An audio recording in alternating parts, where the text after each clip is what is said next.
اصل میں چیز یہ ہے کہ جب میں نے اس کے اوپر غور و تفکر کیا تو ایک ٹروتھ ریویل ہوا کہ یہ جتنی بھی چیزیں ہیں نا، یہ تمام صحابہ کے ہی ایکسپرٹ اوپینین ہے.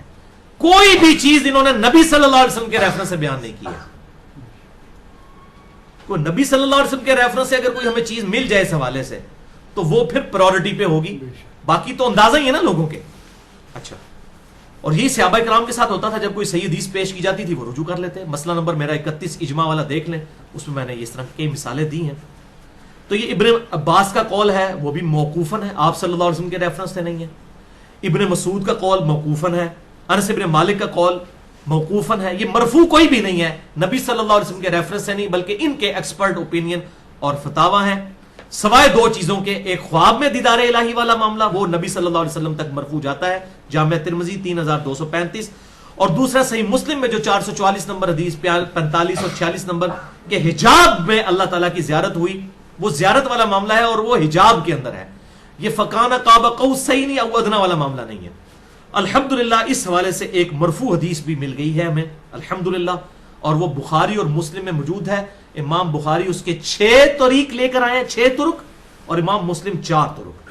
اور یہ ہے موسٹ سینسٹیو حدیث جو میں بیان کرتے ہوئے ڈال رہا ہوں. اس کو ماننے کے لیے مسلمان تیار نہیں ہوں گے، کیونکہ ان کے بزرگوں نے، ان کے بابوں نے، ان کے مولویوں نے ان کو جو جو پٹیاں پڑھائی ہوئی ہیں، جو جو دیو مالائی قصہ کہانیاں بتائے ہیں، ان کو یہ حدیثیں کیسے بخاری اور مسلم کی ہضم ہوگی. یہ اب سن لیجئے، یہ حدیث یہ ہے آپ صلی اللہ علیہ وسلم کی اپنی حدیث شب معراج کے بارے میں. باقی سب صحابہ کے اوپینین تھے، یہ آپ صلی اللہ علیہ وسلم نے خود کھول کر بیان کیا. 6 طرق صحیح بخاری میں انٹرنیشنل نمبر کے مطابق 4855، 3234، 3235، 4612، 7380، 7531. اور صحیح مسلم میں 4 طرق ہیں، 439 سے لے کر 442 تک. یہ حدیث میں ورڈ بائی ورڈ پڑھوں گا، لفظ بائی لفظ. اس کے بعد بھائیو فیصلہ آپ کے ہاتھ میں ہے کہ نبی صلی اللہ علیہ وسلم کی بات ماننی ہے یا کسی اور کی. کوئی بڑے سے بڑا انسان بھی ہو، اسے غلطی لگ سکتی ہے. نبی صلی اللہ علیہ وسلم ما ضل صاحبکم وما غوا، تمہارے نبی نہ کبھی بہکے ہیں نہ کبھی بہرا چلے ہیں. تو بخاری اور مسلم میں یہ دونوں میں حدیث موجود ہے، اور اس میں اسپیسیفکلی میں وہ طریق پڑھنے لگا ہوں جو بخاری میں 4855، مسلم میں 439، 440، 441 اور 442 ہے. یہ ورڈ بائی ورڈ بڑی رکت انگیز حدیث ہے. مسروق تابی کا بیان ہے کہ میں حجرے عائشہ رضی اللہ تعالیٰ عنہا کے ساتھ باہر ٹیک لگا کر بیٹھا ہوا تھا، تو میں نے اما عائشہ سے پوچھا کیا محمد صلی اللہ علیہ وسلم نے اپنے رب کو دیکھا ہے؟ اب یہ حضرت عائشہ جو ہیں وہ بڑے بڑے صحابہ کی استاد تھی، تو یہ تابعی ہیں. وہ کہتے ہیں میں باہر حجرے کے باہر تکیے سے ٹیک لگائے ہوئے بیٹھا ہوا تھا، اور میں نے کہا اما جی یہ مسئلہ تو حل کریں کہ کیا محمد صلی اللہ علیہ وسلم نے اپنے رب کو دیکھا ہے؟ تو سیدہ عائشہ رضی اللہ تعالیٰ عنہ نے کہا سبحان اللہ، اے مسروق، اے ابو عائشہ، یہ کنیت تھی مسروق کی، ان کی بیٹی کا نام بھی عائشہ تھا. اے ابو عائشہ، تیری بات سن کر تو میرے رونگٹے کھڑے ہو گئے ہیں. یہ تو اتنی بڑی بات پوچھ رہا ہے، اب رونگٹے کیوں کھڑے ہوئے؟ وہ امیجن نہیں کر سکتی تھی کسی مسلمان کا یہ عقیدہ بھی ہو سکتا ہے کہ اللہ تعالیٰ کو کوئی دیکھ سکتا ہے. میرے رونگٹے کھڑے ہو گئے، یعنی اتنا بڑا دعویٰ تو نے کیا. حالانکہ اس بیچارے نے دعویٰ نہیں، صرف سوال کیا تھا. مسروق نے عرض کی اما سورۃ النجم کی آیت نمبر 8 سے 10 تک نہیں ہے؟ اور آج کی لینگویج میں اما ڈاکٹر طاہر القادری صاحب، مولانا طارق جمیل صاحب، غضنفر عباس صاحب یہ غلط بیان کرتے رہے. اما یہ آج کی لینگویج میں کیا سورۃ النجم میں یہ آیت نہیں ہے 8 تا 10؟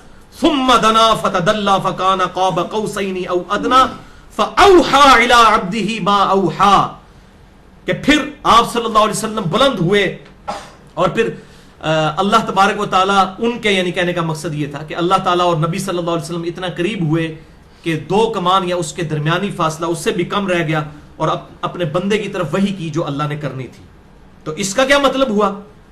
تو اما نے فرمایا اے مسروق یاد رکھ، جو بھی ان 3 باتوں میں سے کسی ایک بات کا بھی قائل ہوا وہ اللہ پر جھوٹ باندھنے والا شمار ہوگا. اے ان 3 گلاں ویکھ لو تے مسلمانوں اس چھنی چ گزارو. اے میں کوئی سٹوری بک نہیں، بخاری مسلم پڑھ رہے ہیں. بخاری میں 6 ترک، مسلم میں 4 ترک. کہا بیٹا ہے میری گل پلے بن لے. 3 گلاں ایسیاں نے جو بھی بندہ یہ دعویٰ کرتا ہے نا وہ اللہ تے جھوٹ بن رہا ہے. اب یہ چھوٹی بات ہے، بخاری اور مسلم کی متفق علیہ حدیث ہے، اور صحیح مسلم کی پہلی حدیث ہی یہی ہے کہ وہ شخص اپنا مقام دوزخ میں دیکھ لے جس نے مجھ پر جھوٹ باندھا.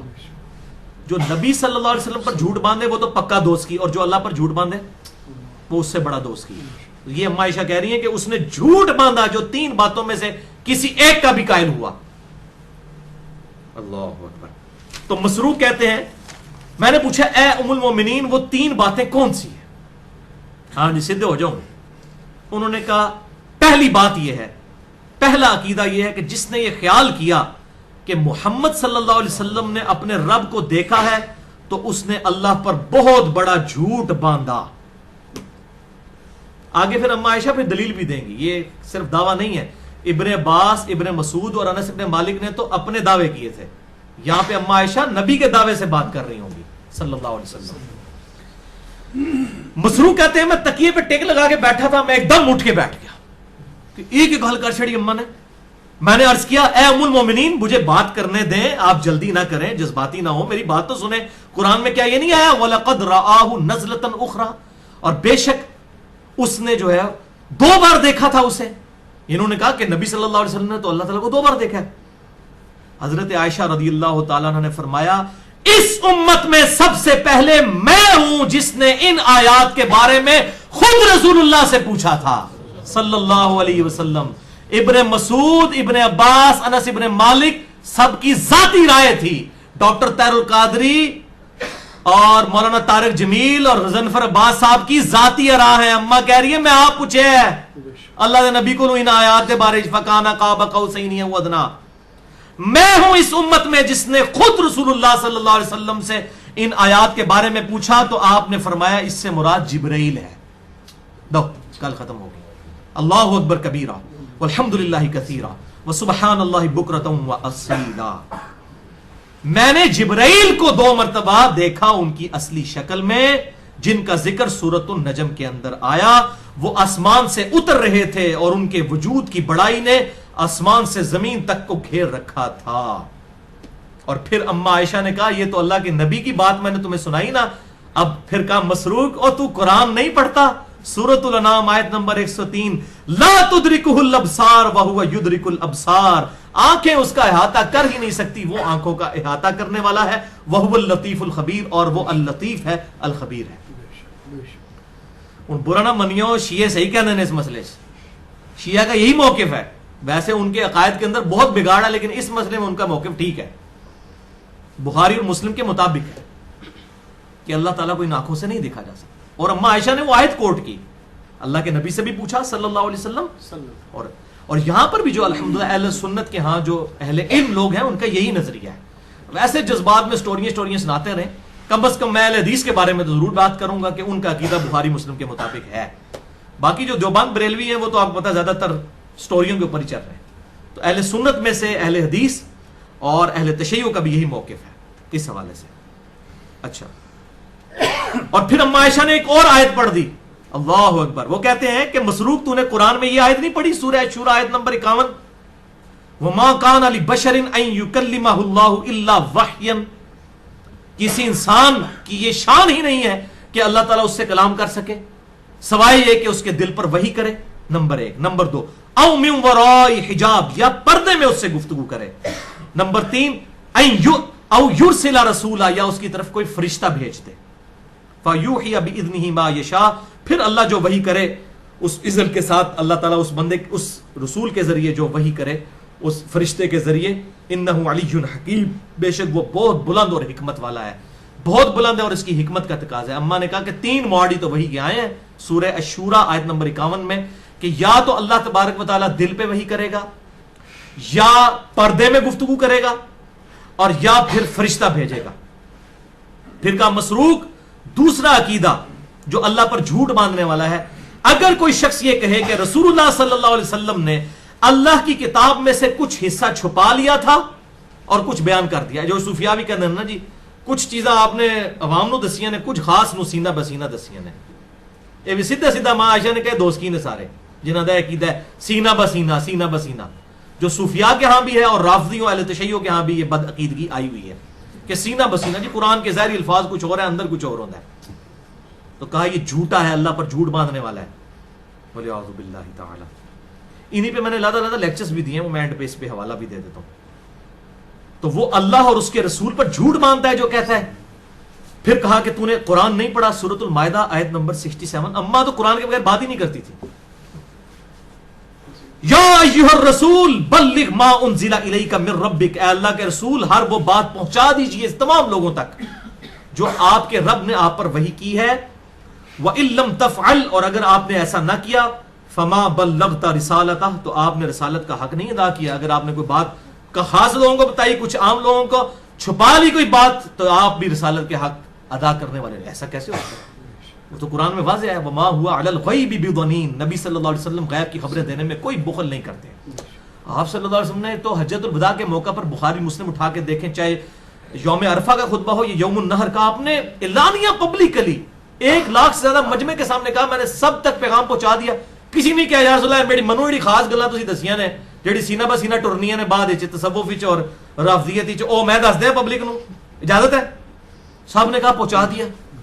ٹھیک ہے ذرا مطلب بالکل جھوٹ بولتے ہیں. اور اماں نے کہا تیسرا عقیدہ ہے کہ جو شخص یہ کہے کہ رسول اللہ صلی اللہ علیہ وسلم مستقبل میں ہونے والی باتوں کو جان لیتے تھے، یعنی وہ غیب کا علم رکھتے تھے، خود سے غیب جانتے تھے، تو اس نے بھی اللہ پر جھوٹ باندھا. کیا تم نے قرآن نہیں پڑھا؟ سورۃ النمل آیت نمبر 65. قل لا يعلم من في السماوات والارض الغیب الا اللہ. اے محبوب صلی اللہ علیہ وسلم فرما دیجئے کہ زمین و آسمان میں جو غیب ہے وہ اللہ کے سوا کوئی نہیں جانتا. لو جی انا للہ و انا الیہ راجعون. اما نے تو 4 تکبیراں پڑھ کے نا اے سارے بد عقیدہ لوگوں کو دفنا چھڑیا جائے جن کے یہ تینوں میں سے کوئی ایک بھی عقیدہ ہے. اور یہ جناب الحمدللہ عقیدہ کھول کر واضح کر دیا. بل اس کی تفصیل میں اگر جاؤں تو گھنٹوں چاہیے. 5 لیکچرز ہیں. مسئلہ نمبر 6A علم الغیب سے متعلق، 6B الہام اور کشف سے متعلق، 55A علم لدنی اور صوفیاء کے نظریات کے متعلق، 55B وصی رسول کون ہے اور حدیث قرطاس سے متعلق، اور مسئلہ نمبر 39 علم وحی اور علم سائنس اور ان کا دائرہ کار. یہ ہے الحمدللہ 5 لیکچرز جس میں میں نے ڈیٹیل سے بیان کیا. اب اینڈ پر میں اپنی گفتگو کو کنکلوڈ کر لوں تاکہ ڈاکٹر طاہر القادری صاحب ہوں یا مولانا طارق جمیل صاحب ہوں یا غضنفر عباس صاحب یا اور بھی کوئی علماء ہیں وہ پبلک کو دھوکہ نہ دے سکیں. آج کی گفتگو سے ہمارے 5 نتائج کنکلوژنز کتاب و سنت کی دلائل کی روشنی میں میری اپنی ذاتی اختراع وہ حاصل ہوئے ہیں. کنکلوژن نمبر 1، اس دنیا میں کسی بھی مخلوق کے لیے ممکن نہیں ہے کہ وہ اللہ تعالیٰ کو دیکھ سکے، یہ ناممکن ہے جاگتی آنکھوں سے. نمبر 2، آخرت میں تمام اہل ایمان کو اللہ تعالیٰ کا دیدار نصیب ہوگا، لیکن اس کی کیفیت موڈ جو ہے وہ متشابہات میں داخل ہے. کنکلوژن نمبر 3، اس دنیا میں صرف ایک ہستی ہے کہ جسے خواب میں اللہ تعالیٰ کی زیارت ہوئی، اس کے علاوہ کسی کو نہیں ہو سکتی، نہ کسی پیغمبر کو اور نہ کسی غیر پیغمبر کو، اور وہ ہمارے محبوب صلی اللہ علیہ وسلم کی مبارک ذات ہے. نہ حضرت موسیٰ علیہ السلام کو خواب میں زیارت ہوئی، نہ امام ابو حنیفہ کو، نہ بازید بستامی کو. ایسا دعویٰ رکھنا بالکل کتاب و سنت کے خلاف ہے. کنکلوژن نمبر 4، صحابہ کرام علیہم رضوان میں ایسے لوگ موجود تھے کہ جن کا یہ عقیدہ تھا کہ اللہ تعالیٰ کہ محبوب صلی اللہ علیہ وسلم نے شب معراج اللہ تعالیٰ کو دیکھا ہے، لیکن دل کی آنکھوں سے. ان سر کی آنکھوں سے ان کا بھی عقیدہ نہیں تھا، اور دل کی آنکھوں سے بھی حجاب کے ساتھ. وہ میں نے سارا بیان کر دیا. لہٰذا یہ عقیدہ بھی اگر کوئی رکھتا ہے ہم اسے بد عقیدہ نہیں کہیں گے، ہم صرف یہ کہیں گے کہ یہ عقیدہ جو ہے یہ مضبوط نہیں ہے، آپ صلی اللہ علیہ وسلم سے انڈورس نہیں ہے. اور 5واں عقیدہ ہے جو صحیح عقیدہ ہے کہ صحابہ کرام علیہ رضوان خصوصاً اما عائشہ نے خود نبی صلی اللہ علیہ وسلم سے یہ عقیدہ مرفوع بیان کر دیا. اس کے بعد کوئی گنجائش نہیں رہتی، اور وہ یہ ہے کہ آپ صلی اللہ علیہ وسلم نے شب معراج اللہ تعالیٰ کو نہیں بلکہ جبرائیل علیہ السلام کو دیکھا تھا. لیکن اللہ اور رسول کی ملاقات ہوئی ہے شب معراج، جیسا کہ اس کی شان کے لائق ہے. ملاقات ہوئی ہے، اور وہ انشاءاللہ میں اس کے اوپر کنکلوڈ بھی کر دوں گا. لہٰذا اس کو کوئی گستاخی والا عقیدہ نہیں. اب اس کی ٹیکنیکل ریزن بھی سمجھ لیں آپ، میں آپ کو بتا دوں. دیکھیں میں نے پہلے شروع میں ایک آیت پڑھی تھی سورۃ الملک کی آیت نمبر 12. ان الذین یخشون ربہم بالغیب لہم مغفرۃ و اجر کبیر، بے شک جو بغیر دیکھے اپنے رب سے ڈرتے ہیں ان کے لیے ہے مغفرت اور اجر کبیر۔ اگر رب کو دیکھ لیا پھر مغفرت اور اجر کبیر کیسے ہو سکتا ہے؟ ہم میں سے تو کسی نے نہیں دیکھا، تو ہمارا غیب والا ایمان ہے۔ نبی صلی اللہ علیہ وسلم کو اگر اللہ تعالیٰ کی زیارت ہو جاتی تو نبی کے لیے کوئی چیز غیب رہ جاتی تو ان کا اجر کہاں جاتا؟ تو یہ ہے ٹیکنیکل ریزن کہ نبی صلی اللہ علیہ وسلم کے لیے بھی اللہ کی ذات اس حوالے سے غیب ہے کہ آپ صلی اللہ علیہ وسلم نے بھی ڈائریکٹ اللہ تعالیٰ کو نہیں دیکھا، کیونکہ آپ کے لیے بھی مغفرت اور اجر عظیم ہے، تو آپ کے لیے بھی تو کوئی غیبی چیز رہنی چاہیے۔ آپ کو جنت دکھا دی گئی، دوزخ دکھا دی گئی، فرشتے دکھا دیے گئے، ہر چیز دکھا دی گئی، عذاب قبر تک دکھا دیا گیا، آپ کے لیے پھر غیبی چیز کون سی ہوگی کہ جس کی وجہ سے یہ فضیلت حاصل ہوگی؟ تو آپ صلی اللہ علیہ وسلم کی یہ ٹیکنیکل فضیلت ہے کہ یہ والا جو پردہ ہے اللہ تعالیٰ کی زیارت کے اعتبار سے، یہ علم غیب والا پردہ آپ صلی اللہ علیہ وسلم کی مبارک آنکھوں کے ساتھ بھی رہے گا ٹل قیامت تک۔ تو بھائیو، الاسراء والمعراج یعنی زمینی سفر اور آسمانی سفر، یہ انسانیت کی معراج ہے، کیونکہ انسانیت کے ریپریزنٹیٹو امام کائنات سید الاولین والآخرین شفیع المذنبین رحمت للعالمین سیدنا و مولانا امام اعظم محمد رسول اللہ صلی اللہ علیہ وسلم کی مبارک ذات ہے، اور آپ صلی اللہ علیہ وسلم نے شب معراج میں سب سے ہائیسٹ مقام جس پر آپ گئے وہ ہے سدرۃ المنتہا۔ منتہا اردو میں بھی کہتے ہیں انتہا، اینڈ، دی اینڈ۔ سدرۃ المنتہا یہ دی اینڈ ہے، اس سے اونچا اور کوئی مقام نہیں ہے جہاں تک آپ صلی اللہ علیہ وسلم کو لے جایا گیا ہو، اور یہ بخاری اور مسلم دونوں میں موجود ہے۔ اپنی گفتگو کو میں کنکلوڈ کرتے ہوئے وہ 3 حدیثیں بیان کر دیتا ہوں تاکہ یہ اس کے ساتھ ریلیٹڈ ہو جائے۔ صحیح بخاری اور صحیح مسلم کی متفق علیہ حدیث ہے، اور اگر آپ کو شوق ہو تو صحیح مسلم میں 37 حدیث ہیں واقعہ معراج کے اوپر، کتاب الایمان پہلے چیپٹر میں انٹرنیشنل نمبرنگ کے مطابق 411 سے 448 تک، وہ ضرور پڑھیے۔ یہ 3 کرسٹل کلیئر عقیدہ کر دینے والی حدیثیں ہیں سدرۃ المنتہا کے حوالے سے۔ پہلی حدیث بخاری اور مسلم کی متفق علیہ حدیث، بخاری میں 349، مسلم میں 415، کہ آپ صلی اللہ علیہ وسلم نے فرمایا، یہ اٹینٹو ہو جائیں، کنکلوژن ہونے لگی ہے، اس میں سستی نہیں کرنی آپ نے، کہ انبیاء کرام علیہ السلام سے ملاقات کے بعد پھر مجھے اوپر لے جایا گیا، حتیٰ کہ میں اس قدر بلند ہوا کہ میں اس جگہ پر پہنچ گیا جہاں پر قلموں کے لکھنے کی آواز آ رہی تھی۔ یعنی فرشتے نوٹس بنا رہے ہوتے ہیں، اللہ تعالیٰ کی طرف سے وحی آتی ہے، وہ نوٹس بناتے ہیں۔ پھر وہاں پر اللہ تعالیٰ نے مجھے 50 نمازیں فرض کی۔ کوئی ذکر نہیں کہ عرش پر پہنچ گیا، بالکل جھوٹ بولتے ہیں۔ قلموں کے لکھنے کی آواز آ رہی تھی، وہاں پر میں جب پہنچا تو وہاں پر اللہ نے 50 نمازیں فرض کی۔ پھر میں واپس لوٹا اور موسیٰ علیہ السلام سے ملاقات ہوئی، جو ہم نے 126b میں سن لی۔ پھر بار بار آتے جاتے رہے حتیٰ کہ وہ 5 نمازیں رہ گئی۔ اب یہ وہاں کہاں پر ہے جہاں پہ آپ فرما رہے ہیں؟ وہاں پر جہاں قلموں لکھنے کی آوازیں میں نے سنی، وہ صحیح مسلم میں ہے 411 نمبر حدیث، کہ 7ویں آسمان پر میری ابراہیم علیہ السلام سے ملاقات ہوئی۔ وہ بیت المعمور سے ٹیک لگائے بیٹھے تھے، اور بیت المعمور کے بارے میں اسی حدیث میں آتا ہے کہ 70,000 فرشتے روزانہ اس کا طواف کرتے ہیں۔ یہ خانہ کعبہ کے ایگزیکٹ اوپر ہے 7ویں آسمان پہ، اور جو فرشتہ ایک بار آتا ہے اس کی دوبارہ قیامت تک باری نہیں آئے گی۔ یہ صحیح بخاری میں موجود ہے اور صحیح مسلم میں بھی موجود ہے۔ تو صحیح مسلم 411 نمبر حدیث میں یہ آتا ہے کہ پھر مجھے سدرۃ المنتہا تک، دی اینڈ تک لے جایا گیا۔ اس سدرۃ المنتہا وہ ایک بیری کا درخت ہے جس کے ہاتھی کے کانوں کے مانند پتے ہیں اور پھل مٹکوں کی مانند ہے۔ جب اللہ کے حکم نے اس بیری کے درخت یعنی سدرۃ المنتہا کو ڈھانپ لیا تو اس درخت کی حالت بدل گئی، اور کوئی بھی مخلوق میں سے اس درخت کی تعریف نہیں بیان کر سکتا۔ وَأَوْحَى إِلَيَّ مَا أَوْحَى، پھر اس درخت کے موقع پر سدرۃ المنتہا پر اللہ تعالیٰ نے میری طرف وحی کی جو اس نے وحی کرنی تھی، اور مجھ پر 50 نمازیں فرض کی۔ پھر میں واپس موسیٰ علیہ السلام تک آیا، پھر وہ سلسلہ شروع ہو گیا۔ سدرۃ المنتہا کلیئر کٹ ہے۔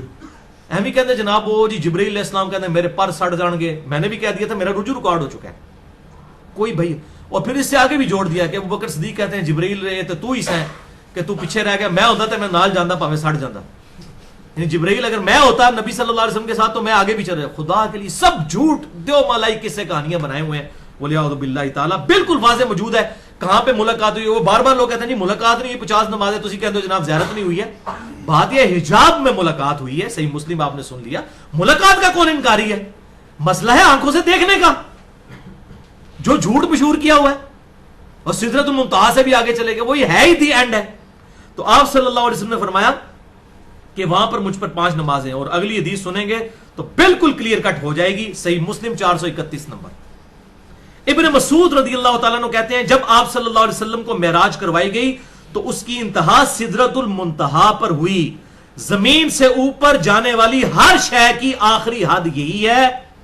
یہیں پر اللہ تعالیٰ کی طرف سے سارے احکامات لیے جاتے ہیں جو اوپر سے نازل ہوتے ہیں. وہ جو کلمے لکھنے کی آوازیں سنی ہے نا, وہ فرشتے نوٹس بناتے ہیں.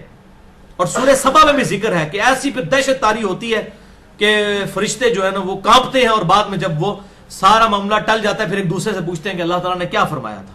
ایسا روب طاری ہوتا ہے. اللہ اکبر. تو یہی سدرۃ المنتہا ہے جس پر اوپر سے احکام نازل ہوتے ہیں, اور یہی پر تمام حکم آ کر رکتے ہیں. اور اسی کے بارے میں سورۃ النجم کی آیت نمبر 16 ہے, یکش سدرۃ ما یکشا, جبکہ سدرہ کو ڈھانپ لیا جس نے ڈھانپنا تھا. وہ سونے کے پروانے اور پتنگے ہیں جو کہ آ کر سدرۃ المنتہا کو ڈھانپتے ہیں, جو اس کی خوبصورتی میں اضافہ کر دیتے ہیں, یعنی جب اللہ کی خاص تجلی اس پر پڑتی ہے. اور بھائیو جنت المأوا بھی, وہاں پر جنت بھی اس کے ساتھ ہی ہے سدرۃ المنتہا پر. عند سدرۃ المنتہا عندہا جنت المأوا, یہ سورۃ النجم کی آیت ہے. بلکہ صحیح بخاری میں 7517 اور 6581 نمبر حدیث ہے کہ آپ صلی اللہ علیہ وسلم نے سدرۃ المنتہا کے ساتھ ہی جنت میں بھی سیر کی. تو جنت بھی سدرۃ المنتہا پہ. اللہ اکبر, بالکل کلیئر کٹ. اور یہی صحیح مسلم کی حدیث 431 نمبر آگے چلتی ہے کہ سدرۃ المنتہا پر آپ صلی اللہ علیہ وسلم کو 3 تحفے دیے گئے. اب وہ 3 تحفے کون سے, وہ سن لیجئے. نمبر 1, 5 نمازیں جو 50 سے کم ہو کر 5 کی گئیں, لیکن ان کا ثواب پھر 50 کے برابر تھا. بخاری مسلم کے حوالے سے پچھلے لیکچر میں 126b میں ہم سن چکے. سدرۃ المنتہا پہ یہ نمازیں فرض ہوئی. نمبر 2, سورۃ البقرہ کی آخری 2 آیات جن کے بارے میں بخاری اور مسلم میں آتا ہے, جو رات کو سونے سے پہلے پڑھ لے, جو اللہ سے مانگا اس میں دے دیا جائے گا. آمن الرسول بما انزل الیہ من ربہ والمؤمنون, ہر شے سے اسے کافی ہو جائیں گی. اور نمبر 3, دا الٹیمیٹ گفٹ, اور وہ یہ کہ اللہ تعالیٰ نے فرمایا ہے میرے محبوب صلی اللہ علیہ وسلم, تیرا جو کوئی امتی شرک سے بچ کر فوت ہوا اس کے لیے مغفرت کا اعلان ہے. یہ بہت بڑا تحفہ ہے, بہت بڑا تحفہ ہے بھائیو. شرک is the most sensitive issue in the sight of Allah. Allah کی نگاہ میں سب سے زیادہ حساس معاملہ ہے شرک کا. اسی لیے کیٹاگوریکل مینشن ہے سورہ النساء نمبر 48 اور 116 میں, ان اللہ لا یغفر ان یشرک بہ ویغفر ما دون ذلک لمن یشاء. بے شک اللہ تعالیٰ قیامت والے دن اس گناہ کو کبھی معاف نہیں کرے گا کہ کسی نے دنیا میں شرک کیا ہوا. دنیا میں کر دے گا معاف, اور سورۃ الفرقان میں آیا کہ اس کے گناہ بھی نیکیوں سے بدل دے گا, لیکن آخرت میں معاف نہیں کرے گا. اس کے علاوہ جو گناہ جس کے لیے چاہے گا معاف کر دے گا. ومن یشرک باللہ فقد ضل ضلالا بعیدا, اور جو شرک میں مبتلا ہوا وہ گمراہی میں دور جا پڑا. پھر کیٹاگوریکل ڈیسیژن سورۃ المائدہ 72 نمبر آیت میں اللہ کے محبوب صلی اللہ علیہ وسلم کے ذریعے اللہ تعالیٰ نے بہت بڑا اعلان فرما دیا, انہ من یشرک باللہ فقد حرم اللہ علیہ الجنہ ومأواہ النار وما للظالمین من انصار. بے شک جو کوئی شرک کرے گا اللہ نے اس پر جنت حرام کر دی ہے, اس کا ٹھکانہ دوزخ ہے, اور وہاں پر اس کا کوئی مددگار نہیں ہوگا. حتیٰ کہ بخاری اور مسلم کی متفق علیہ حدیث ہے, بخاری میں 6304, مسلم میں 491 نمبر, امام کائنات صلی اللہ علیہ وسلم فرماتے ہیں اللہ نے ہر نبی کو ایک مقبول دعا دی جو اس نے اس دنیا میں کر لی. میں نے اپنی دعا اپنی امت کے لیے چھپا کے رکھی ہے, ایک مقبول دعا, اور اس دعا کے ذریعے قیامت والے دن میں اپنی امت کی شفاعت کروں گا. میری شفاعت سے میرے ہر امتی کو نفع پہنچے گا سوائے اس شخص کے جس نے دنیا میں شرک کیا ہوا. شرک is the most sensitive issue in the sight of Allah, اور وجد امیز حدیث ہے صحیح مسلم میں 6833 اور جامعہ ترمذی میں 3540. حدیث قدسی ہے کہ اللہ تعالیٰ فرماتا ہے اے ابن آدم, اے آدم کے بچے, تو قیامت والے دن اس حال میں میری بارگاہ میں پیش ہوا کہ زمین و آسمان تو نے گناہوں سے بھر لیے ہوئے, لیکن تیرے نامہ اعمال میں اگر شرک نہ ہوا تو میں اس قدر مغفرت کے ساتھ تجھ سے ملاقات کروں گا. سبحان اللہ.